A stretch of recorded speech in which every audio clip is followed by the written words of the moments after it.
l'air que nous respirons, l'eau que nous consommons, la régulation des maladies, la régulation climatique. En fait, tout ça, c'est possible. Et bien d'autres choses encore, c'est possible parce qu'il y a des forêts, notamment des forêts tropicales.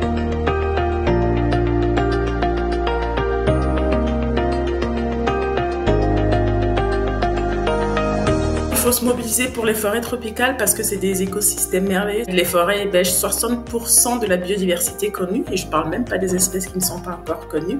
Et donc cette biodiversité est liée à ce qu'on appelle des services écosystémiques. C'est des services qui sont rendus par la nature à l'homme. Et donc malheureusement, ces forêts disparaissent à un rythme alarmant.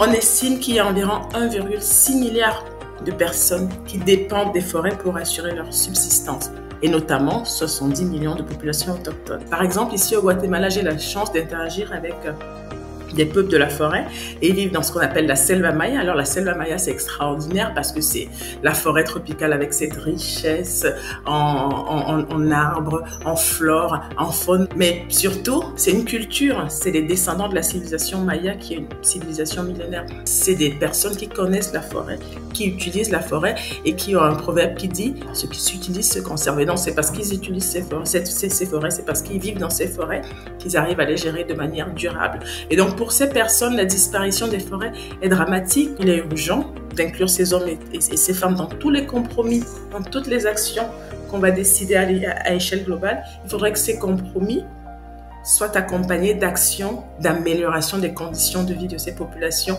Parce qu'un peuple vulnérable, c'est un peuple qui ne peut pas répondre de manière efficace aux challenges qui nous attendent en tant qu'humanité.